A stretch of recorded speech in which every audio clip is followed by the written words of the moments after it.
So let's start with that one. The largest US cable and internet service provider also owns NBC Universal.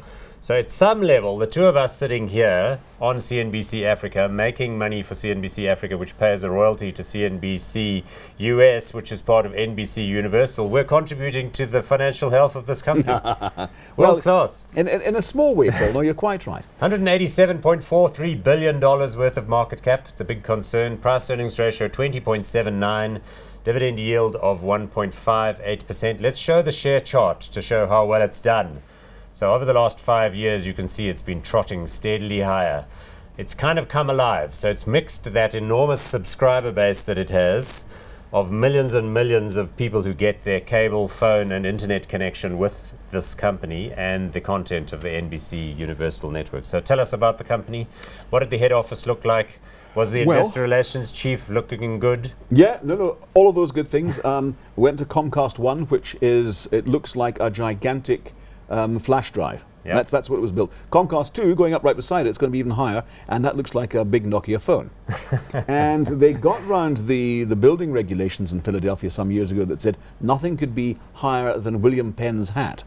So what they did is they took a statue of William Penn and they put him right on the top of Comcast 1. No way. So yeah, they got round it, absolutely.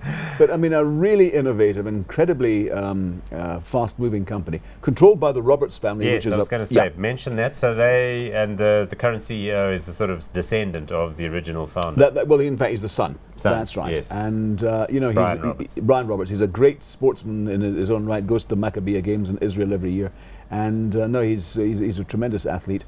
But really a switched-on guy. And no, look, this is a wonderful company.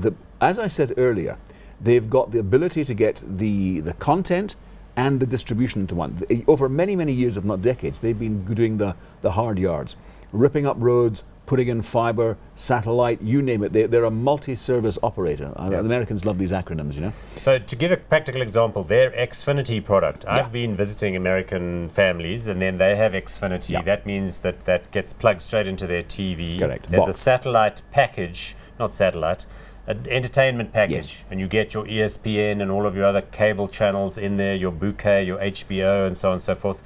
You pay the money to Comcast, who in turn pay the money to those content providers. Plus, Comcast, of course, owns specific channels like E! And the Weather Channel and a whole lot of other things. Plus, there's a movie channel which has got all of their titles which they own, like Jurassic Park and Fast and Furious, Jason Bourne, all of that kind of stuff. Yeah, so they're making money always. Exactly, that's exactly the point. They're covering the whole thing.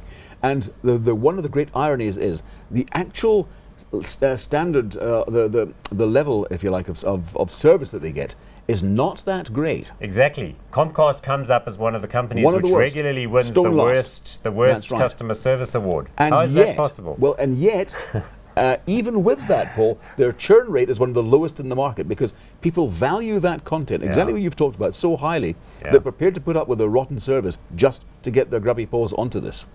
One other point I quickly want to make is, with Trump and the Republicans controlling the US government, something called net neutrality has been pushed back. Why this is important is because Comcast owns the network.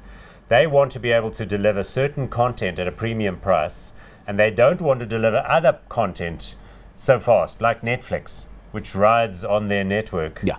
How does that work, and is that a net positive for the Comcasts of the world?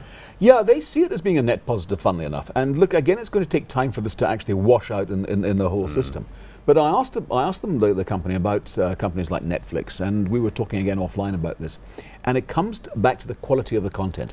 Because the quality of the content these guys have got is so great, and they can offer it to all of the subscribers, or some of them, again, depending on how you want to, what you want to pay for.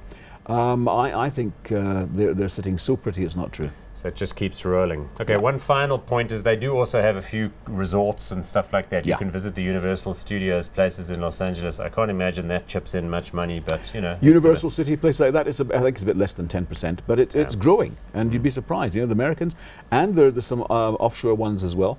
They're also getting into the home security market, you know, because they've got this huge network. They can offer people home security along the lines of what ADT does, for example. And they've got over 1 million watch subscribers what's going on in your home when you're away and so on and so forth. Okay, good. So you like the stock, it's doing well, you think it's rising, and you came away from the site visit thinking it's all thumbs up. Very, very hot. Excellent. Hot for Comcast.